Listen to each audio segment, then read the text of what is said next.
Did you know that one of the most common ways people to break into your bank accounts or social media is through something called an imposter link? This is the sort of link that you might get sent via text or email. It looks legit, but then you look closer and it says like royalmails.com instead of Royal Mail, or FedEx with 2 X's or something like that. Look, I've even clicked on one of these myself because I'm always getting a delivery, and it just happens that I saw it was a dodgy link, but they are really stealthy these days. Fortunately, with the help of NordVPN, today's sponsor, and their threat protection feature, you can avoid risks like this and, always stay frosty. This threat protection function also protects you from ads, trackers, and malware. Plus, Nord gives you access to better streaming options.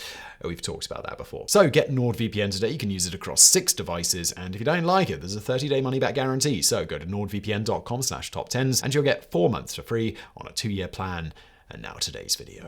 Trafalgar Square's cheering crowds belied a grim reality for the citizens of Great Britain in 1945. The British economy was in ruins, the empire spent, its global influence waning before that of the United States and the Soviet Union. Before the summer of 1945 ended, the Churchill government's symbol of British defiance was out. By the end of the decade, Indian independence was a reality, the empire crumbled, the British fleet, by then a luxury the crown could no longer afford, was dwindling in mothballs. Even the retention of the monarchy was questioned in Parliament, pubs, and the press. Then, in the winter of 1952, King George VI, himself a reluctant monarch who had ascended to the throne upon the abdication of his brother, died at the age of 56. He had been king for just 15 years. And thus a tired, despondent, discouraged nation, still dealing with wartime shortages and rationing, still facing the rubble left behind by the German Blitz, welcomed a new monarch, Elizabeth II. The 7 decades of her reign as queen have been tumultuous. There were the troubles in Ireland, the decolonization of Africa, the Cold War, the race to the moon, the containment of communism, the end of empire. There were political scandals, family scandals, and a Great Britain which shifted on the world's political stage, allied to the United States and NATO, yet still determined to maintain British interests. Here are 10 major events of the reign of Her Majesty Elizabeth II, the longest reigning monarch in the history of Great Britain. Number 10. The Suez Crisis of 1956. In 1956, Egypt's Gamal Abdel Nasser nationalized the Suez Canal Company, seizing control of the major waterway. The company, primarily owned by British and French stockholders, controlled operations of the vital waterway. Complicated, intertwined geopolitical and economic goals involving Britain, France, the United States, Soviet Union, Iraq, Egypt, Israel, and Jordan made the region a powder keg, liberally fueled by the rivers of oil controlled by the region. In 1956, Israel, backed by the French and British, launched a military invasion of the Suez to reclaim control of the canal, an action sometimes called the Second Arab-Israeli War. The Soviet Union backed the Egyptians. The United States, fearful of Soviet intervention and actions in Europe, condemned the Franco-British invasion. The Suez Crisis became a full-fledged military conflict in 1956 involving ground, air, and naval forces on a scale rivaling the Mediterranean theater of World War II. The US used military, diplomatic, and economic pressure to force the UK and France to end their invasion. Aid to Nasser by the Americans and their allies alienated the Israelis. Eventually, pressure forced the downfall of the British government under Prime Minister Anthony Eden. Despite some military successes, Britain and France were forced to withdraw their troops. The negotiated settlement, which like all Middle Eastern agreements laid the groundwork for future crises, humiliated both the British and the French in international circles. The Suez Crisis, which received short shrift in most Western histories, was a major turning point in the post-World War II era. It marked the end of Great Britain as an international superpower and created a rift in the alliance between the English-speaking powers. The following year, in part to assuage US and UK relations, Elizabeth made her first visit to the United States as monarch. One of the sites Her Majesty requested to visit in America was a supermarket in College Park, Maryland. At the time of visit, Great Britain was still subject to food rationing. Number 9. The US-UK Polaris Agreement of 1962. British-American scientific cooperation was widespread during the Second World War, including within the highly classified Manhattan Project, which led to the development of the atomic bomb. In 1953, Britain and America's separate atomic weapons programs were merged as part of the Quebec Agreement. In 1946, the Americans enacted the McMahon Act, restricting access to American weapons technology. From that point, the UK forged ahead on its own, developing thermonuclear weapons by 1957. But the British lagged behind developing a survivable nuclear deterrent system, which the Americans designed for deployment in nuclear-powered submarines, introducing the Polaris system in the late 1950s. President John F. Kennedy was a major supporter of Polaris, as well as of restoring the special relationship between the US and the UK. The success of early Polaris submarines allowed the US to cancel the Skybolt missile program, a proposed system in which thermonuclear weapons would be launched from aircraft carrying the Skybolt missile. Early planning had the UK purchasing the Skybolt system system, thus bolstering their own deterrent as well as sharing the research costs of the weapon system. With Skybolt cancelled, the Kennedy administration proposed sharing Polaris with the Royal Navy. The US agreed to sell the British Polaris missiles along with the launch system, while the UK provided its own warheads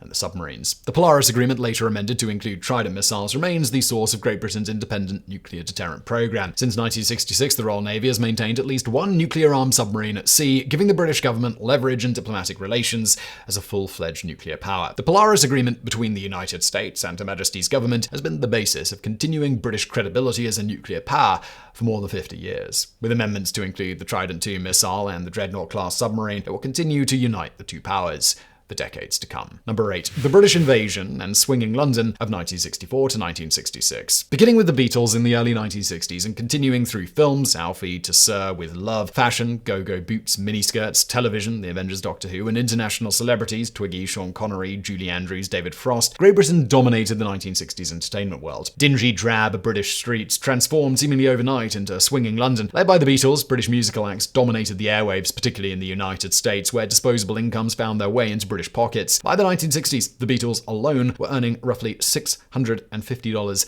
per second globally. These monies, earned in dollars, were converted into British pounds by the Bank of England. The dollar boosted the British economy, saving the pound from devaluation, reducing national debt. The four Beatles didn't receive their MBEs from Her Majesty simply because of their popularity. They were at the front of an economic engine which revitalized the British economy as much as it did British morale. And they were part of a general feel-good movement which grew in Britain throughout the 1960s. In the first year of the decade, national service, the UK equivalent of the US draft, came to an end. Several other changes followed. In 1967, abortion became legal in Great Britain with the passage of the Abortion Act. That same year, birth control became widely available via the National Health Service Act of 1967. Same-sex acts between consenting adults aged 21, previously a criminal offence, became legal in England and Wales in 1967, extending to Scotland in 1980 and to Northern Ireland in 1982. For many conservative and religious leaders, these changes were reflective of the decline of the empire. For others, they were indicative of newly found personal freedoms guaranteed and protected by British law. Number 7. The ABERFAN mining disaster of 1966. In October 1966, a coal soil tip, a pile of waste material generated through coal mining, illegally constructed and maintained, slid down a Welsh hillside and obliterated part of the town of ABERFAN, where it buried a school and several houses. The slide killed 144 people, 116 of them children. The ensuing investigation placed the responsibility for the incident on the National Coal Board, which had been responsible for the creation and maintenance of the tip, along with 6 others located nearby, all of which were in violation of existing regulations governing their existence. Though the National Coal Board, NCB, was found liable for the disaster, neither the NCB nor any of its officers were ever prosecuted, nor was anyone else. In the immediate aftermath of the tragedy, Her Majesty Queen Elizabeth steadfastly refused to visit the site, although her husband, Prince Philip, Duke of Edinburgh, did. So did Lord Snowdon, her brother-in-law, then married to Elizabeth's sister, Princess Margaret. Her Majesty waited a full 8 days before venturing to the scene to meet with her subjects. It was a delay she later came to regret, according to some observers of the royals and her reign. At the 50th anniversary of the tragedy in 2016, she dispatched a personal message noting the occasion and expressing her continuing grief, delivered by her son and heir apparent, Prince Charles. As of 2022, the ABERFAN disaster remains the worst mining disaster in British history in terms of fatalities. It remains a source of bitterness among the families of the victims as well as survivors, and a source of profound regret for Queen Elizabeth. Number 6. The Vietnam War. Despite sometimes near relentless pressure from the administration of US President Lyndon Johnson and his emissaries, the United Kingdom did not actively support American military intervention in Vietnam. But Great Britain did not escape the Vietnam War. As the 1960s wore on, Queen Elizabeth observed anti-war protests among her subjects and in her dominions. As in the United States, the realms of Queen Elizabeth divided over American involvement in Vietnam, often bitterly. American-British relations were strained. British attempts to broker a peace met with American hostility, especially during the Johnson presidency. Australia did send troops to Vietnam in what remains the longest military intervention in Australian history. So too did New Zealand. Those actions, which generated further controversy, ensured the war and American intervention in Vietnam remained a source of protests. There were often violent anti-war demonstrations throughout Elizabeth's sphere of influence during the 1960s and 1970s. During Prime Minister Harold Wilson's tenure over the British government in the 1960s, he described Britain's position towards America's Vietnam policies as one of negative support, a bit of political doublespeak of which Orwell would have been proud. British opposition to the Vietnam War and the alliance of British anti-war protesters with those of America and other Western nations were a major focus for Her Majesty's government during the 60s and 70s. Britain was not actively involved in the war, but found itself divided over America's involvement involvement, another strain on the US-UK special relationship. Number 5. The IRA bombing campaigns. Centuries of bombings, assassinations, military and police anti-terror campaigns, riots, civil war, and a slew of violence over Ireland, known collectively as the Troubles, haunted Queen Elizabeth throughout her reign into the 1980s. During the late 1960s, the British Army in Northern Ireland struggled to establish a peace with the radical factions of the Irish Republican Army, the IRA, and other terrorist groups. Violence in Northern Irish cities involving British troops and Irish revolutionaries made cities such as Belfast as dangerous as any in the world. Terror bombings occurred in London and other British cities as well. In 1979, the IRA conducted a series of high-visibility assassinations, murders of senior officials which were notable for their brutality and audacity. One near victim of the bombing campaign was US General Alexander Haig, former US Secretary of State and then commander of NATO. In August 1979, IRA bombs ripped apart a yacht, killing Lord Mountbatten, an uncle of Elizabeth's husband, Prince Philip, and several members of his family. Mountbatten had been the last Viceroy of India and was a distant cousin of the Queen. To many observers, the IRA's indiscriminate killings were as brutal as that practiced by Islamic terrorists of later years. British Conservative governments responded with anti-terrorist tactics, while political factions attempted to work out agreements satisfactory to all parties. Problems with the government of Northern Ireland have been a consistent feature of life for more than 60 years. Though progress was made, splinter terrorist factions continued to create waves of violence. In 2007, British Army troops left Northern Ireland, having been there for more than 3 decades and having suffered over 1,400 dead during their lengthy deployment. The Troubles continued to be a black spot on the long reign of Queen Elizabeth II. Number 4. Return of Hong Kong and visit to China. With the exception of the period of Japanese occupation during World War II, 1941 to 1945, Hong Kong was a British colony from 1841. Britain obtained the territory by right of conquest during the Opium Wars and expanded its boundaries and possessions through the remainder of the 19th and early 20th centuries. When the Communist People's Republic of China, PRC, gained a seat on the United Nations Security Council, it began a campaign to reacquire the territory, as well as the Portuguese-held territory of Macau. By the 1970s, the PRC officially recognized the British administration of Hong Kong, but denied its sovereignty over the territory. As Britain entered into extended negotiations to return Hong Kong to Chinese sovereignty, controversies arose, exacerbated by perceived saber-rattling on the part of the PRC. Finally, after years of diplomatic give and take, including the first visit by a sitting British Prime Minister, Margaret Thatcher, to Hong Kong, the British agreed to return sovereignty over the territory to China in 1984. Queen Elizabeth visited the city in 1986, a second trip to Hong Kong, the first occurring in 1975. The formal handover of the territory took place, as agreed, on July 1st, 1997. Prince Charles represented the monarchy at the formal handover. When Elizabeth ascended to the throne in 1952, the dissolution of the British Empire had already been underway for some time. The handover of Hong Kong marked, for many, the end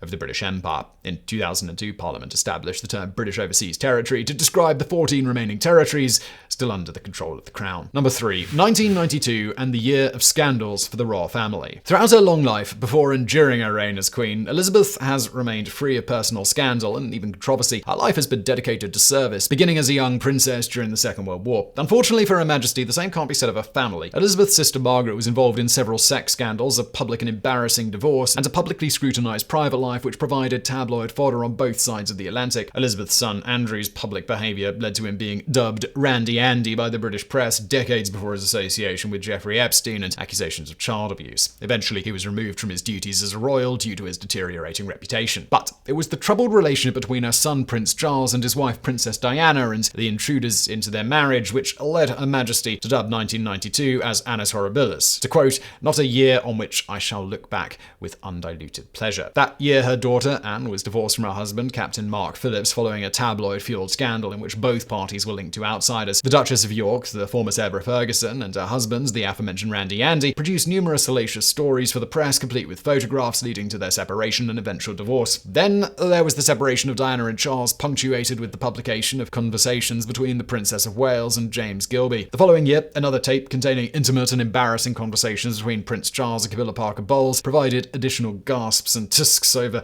the royals' behaviour. While most of the world found the behaviour of the Windsors reprehensible, Her Majesty maintains the legendary British stiff upper lip and weathered the storm. Further scandals have since emerged, though Elizabeth continued to rise above them. Number 2. Death of Princess Diana. The death of Princess Diana brought about an international outpouring suffering of shock and grief. The former wife of one heir to the British throne and mother of another was elevated to near saintly status in the world's press and media. Thousands flocked to Buckingham Palace to lay tributes in the form of flowers, cards and letters, banners, posters, vigils. Celebrities gave tribute around the clock. Yet criticism of the Queen and the royal family was prevalent. Among the complaints was the absence of the royal standard at half-mast above the palace. The Queen was at the time not in residence at the palace, and the royal standard flew at Balmoral, her then residence, as prevailing protocol demanded. The mourning period and funeral reintroduced the events which led to Diana's divorce from Charles, as well as presented her as a model mother to Princes William and Harry. At the same time, the Queen and the royal family drew considerable criticism for their treatment of Diana while she had been alive, as well as their perceived indifference over her tragic death. Perhaps inevitably, conspiracy theories arose, some thinking British intelligence, French intelligence, and even Prince Philip, Duke of Edinburgh and husband to the Queen, to Diana's death. Many remain a subject of debate to this day. Diana continued to be lionized decades after she died as the result of an automobile accident in which her driver was intoxicated to over 3 times the legal limit. Her tragic death rocked the monarchy, though as time passed, Elizabeth, at first heavily criticized, rose in the estimation